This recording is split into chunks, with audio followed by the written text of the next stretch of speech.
In 1962, there was a big cruise ship from Italy sailing, with many passengers dancing in a ballroom, accompanied by the beautiful song of a singer. The dance also happens outside the ship on a dance floor, where there's a girl in a white dress who feels very bored with her situation. When the singer tells everyone who sits to dance as well, the girl is invited by the ship's captain to dance, so she no longer feels bored. The passengers continue enjoying their moment until someone intentionally activates a machine spinner to tighten a wire rope, so the rope breaks because it is too tight. As a result, the wire whips very hard through everyone on the dance floor, slashing and piercing bodies, and finally, everyone die. Only 2 people remain, the girl and the captain, but the captain also ends up dead because of the wire, and finally, the girl screams as loud as she can.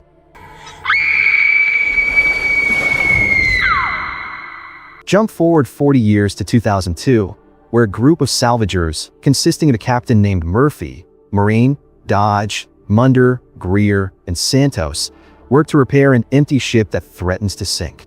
Thanks to their teamwork, which they had been doing for a long time, Murphy and his crew are already used to handling ship repairs, especially patching holes in the hull that could sink a ship. With the various tools they have, they manage to seal the hull of the empty ship, save it, and finally, they get money from selling the ship. When they gather in a bar, a man named Ferryman comes, introducing himself as a weather patrol pilot in the Arctic, and tells about the big Italian ship that he found in the Bering Sea. He already tried to contact by radio, but he got no response, so he thinks the ship is already abandoned.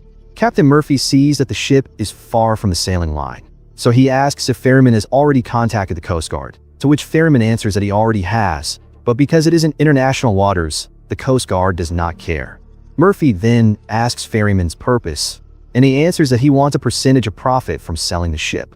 Therefore, Murphy discusses with his crew and says that he has already seen many strange things in the sea. But after discussing, they decide that Murphy and his crew will help Ferryman, but he is not allowed to be on their ship. This makes him a little upset, afraid that he will be betrayed, so he threatens that there are 5 other crews who are willing to take this offer. Not wanting to waste the chance, Ferryman is finally allowed on their ship, so they begin the journey to the big Italian ship. A few days later, Santos, who is the helmsman, enjoys his time while watching the radar screen. At some moment, he sees something big on the radar, but when he turns his head in another direction, the big thing has already disappeared.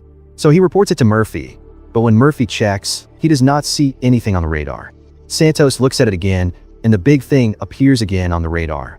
Believing it is a ship, Murphy tries to communicate with the ship, but no answer comes, making them confused about the big thing that disappears again from the radar. A few moments later, Santos is shocked when he sees a big ship in front of them, so he immediately stops the ship. But because their ship is too close to the big ship, a collision happens that throws everyone off balance. It turns out the big ship is the Italian ship they're looking for, making them wonder how it suddenly appeared. They learn that the ship's name is Antonia Grazia, so I'll try to communicate with the cruise ship again. Murphy admits he knows the story of its disappearance in the Labrador Sea in 1962. Strangely, there has been no distress call since then, and the ship vanished just like that.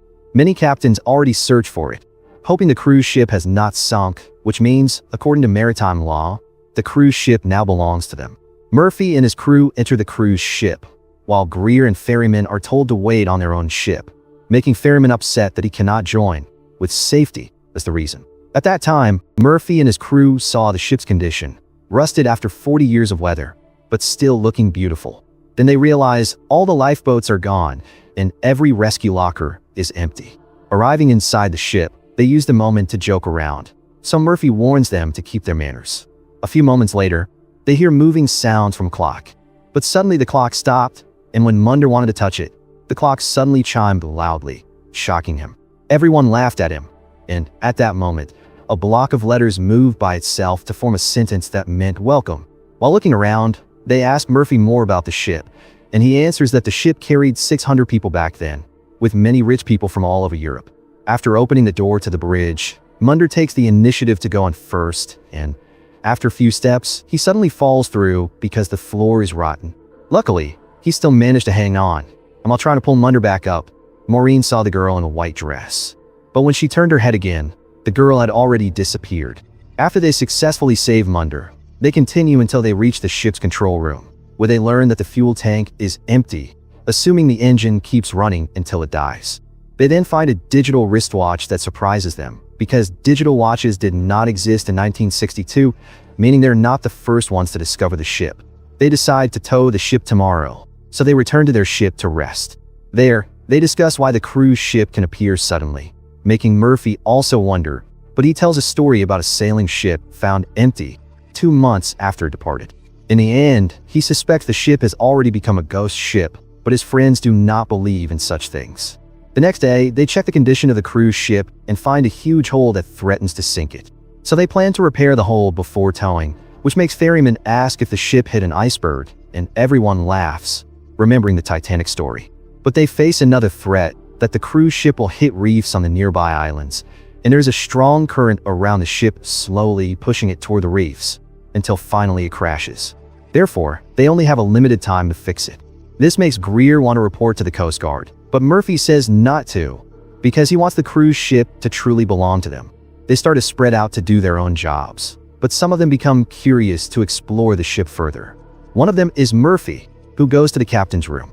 There he finds a liquor bottle that is still intact, so he tries to drink it, but suddenly he is shocked by the appearance of the ship's captain. Meanwhile, Greer arrives in a ballroom, where he finds a cigarette still lit with lipstick marks, assuming it belongs to Maureen. He then sees a photo of the singer, whose name turns out to be Francesca, and it almost tempts him.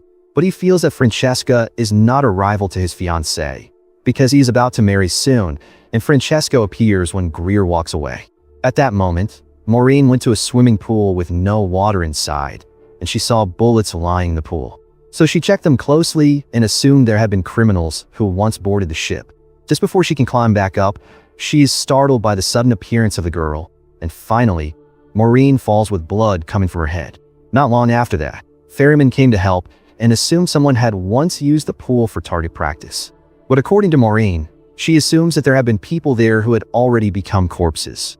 After they leave, the blood from Maureen's head enters one of the pool's drains. Then slowly more blood starts to appear from the other drains, until finally the pool fills with blood, revealing that corpses once lay in the pool. Arriving in a flooded corridor, they find a vent connected to a hatch. So Maureen wants to open it to check if it is also flooded. But not long after she opened it, the doors suddenly burst open with a rush of water, throwing both of them back along with many corpses that flowed out.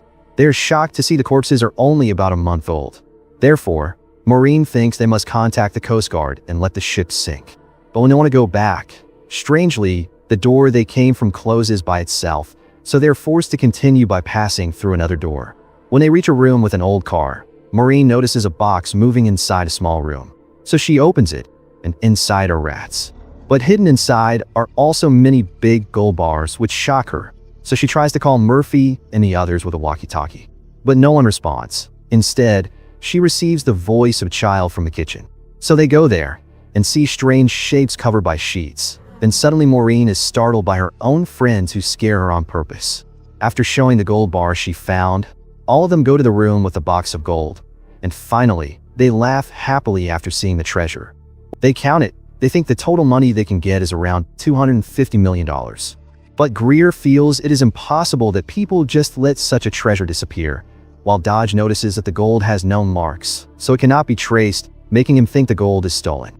So they decide not to report the find to the Coast Guard. So the treasure truly belongs to them, especially since, according to maritime law, any find in international waters belongs to the finder. From everything Greer sees so far, he suspects the ship is cursed, which makes everyone laugh. Therefore, he thinks they should just take the gold and not repair the ship, which all of them agree on. While Murphy still carries the gold box on the cruise ship, Greer and Santos are already on their own ship to start the engine. But Santos does not realize that the gas valve opens by itself. After Santos reports that the engine is ready, the girl appears on the cruise ship, warning them not to start the ship. But she is immediately blocked by someone, and Greer quickly starts the engine, causing the ship to explode and throw Santos. As a result, Santos burns while falling into the sea. So his friends try to find him, but they cannot find his body. So finally Santos is declared dead. Only Greer survived the incident, where he assumed that Santos had failed to tighten the fuel valve. This made ferrymen question the origin of the cruise ship, and Dodge became angry, blaming ferrymen for Santos' death. They then think of a way to escape, but finally, the situation heats up, and they begin to blame each other.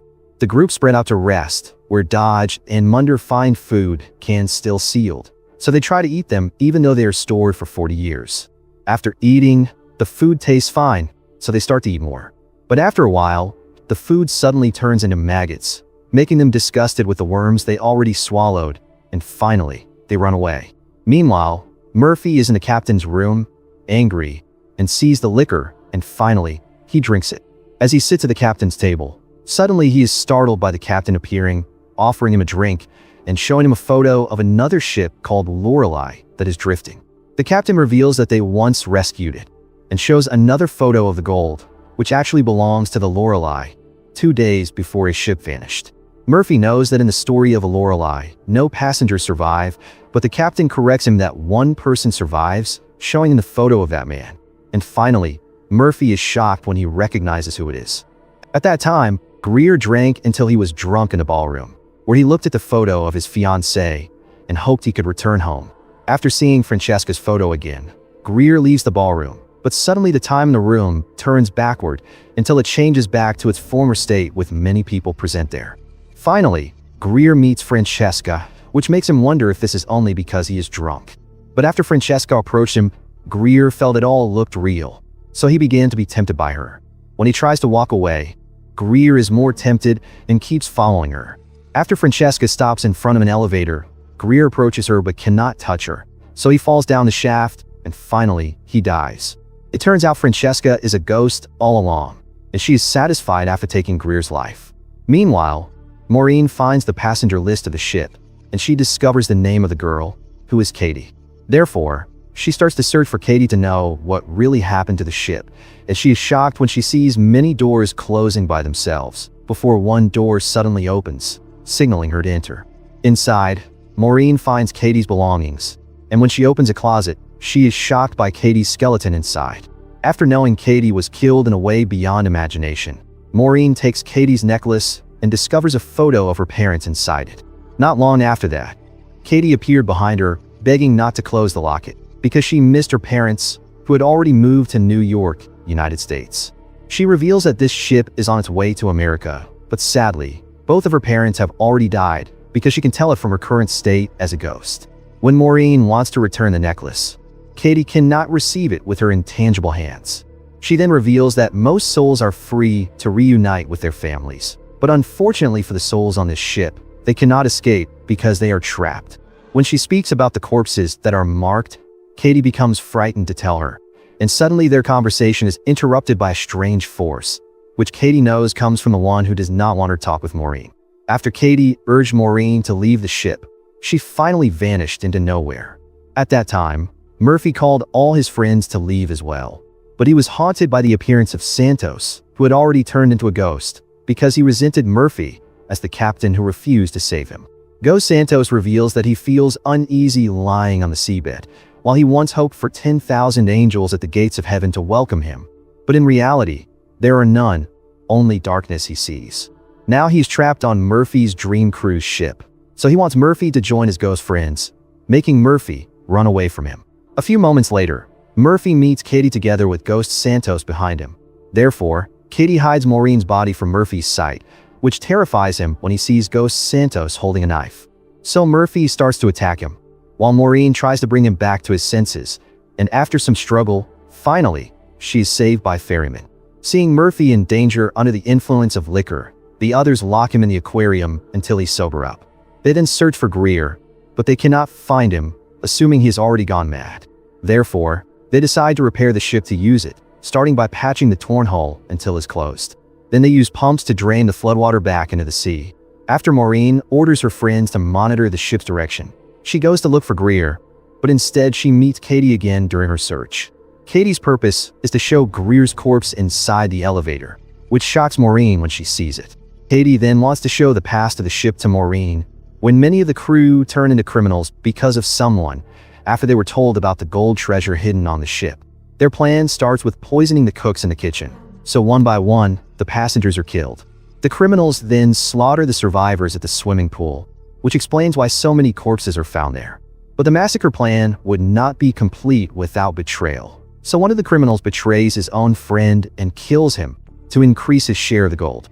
After everyone in the ballroom is killed by the wire trap, Katie runs deeper into the ship, where she witnesses two criminals murdering a crew member. Unfortunately, the criminals notice her, so they chase her until they capture her and drag her into her cabin. There, she is killed in a way beyond imagination, leaving Katie's spirit still feeling the pain until now. After all the passengers are killed, the criminals go to the gold storage, overjoyed with the treasure they seize. It turns out Francesca is also part of the evil plan, conspiring with one of the officers. That officer, seduced by Francesca's charm, willingly killed all his friends. But right after that, Francesca shot him in the head before the mastermind of the massacre arrived. Yet his arrival is not to celebrate victory, but to kill Francesca with a sharp tool, and finally, she died. The boss then held her hand to perform a ritual, marking a hook symbol on her palm. It turned out the boss is Ferryman. This, of course, shocked Maureen, realizing he is an evil spirit of the damned, tasked to provoke people into sin, then kill them and drag their souls to hell. That is why Murphy was confused when hearing the captain's story about a survivor from the Lorelei, because there should be no survivors, yet Ferryman disguised himself as the sole survivor carrying the gold. Once he reached the captain's cruise ship, he manipulated many into turning criminals with the lure of treasure. Now, Maureen realizes that Ferryman disguised himself as an ordinary man again to lure her friends onto the ghost ship so he could take their souls. Therefore, Maureen remembers Murphy locked in the aquarium, who surely would be killed by Ferryman. And her suspicion is correct, as Murphy already died by drowning. Maureen then reports this to Dodge on the bridge, when not long after Ferryman arrives. So she tells Dodge and Ferryman to stay there, while she goes to check on Munder. Before leaving, she handed Dodge a weapon, just in case, since Dodge still does not know Ferryman's true identity. At that time, Munder is still in the flooded engine room, checking the machinery, but suddenly the gears activate by themselves, trapping him.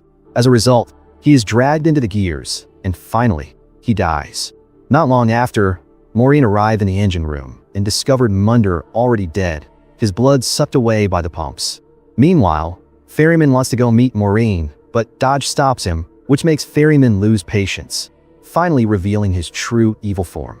He knows Dodge has feelings for Maureen, but Dodge cannot express them, so Ferryman says he can help make it happen.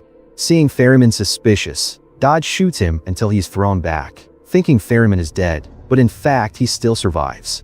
Meanwhile, Maureen planted explosives to destroy the ship, so the trapped souls could be freed from Ferryman's control. Soon after, Dodge approaches Maureen, disagreeing with her plan to blow everything up, including the gold. Dodge still hopes to take the gold, so he and Maureen can live together.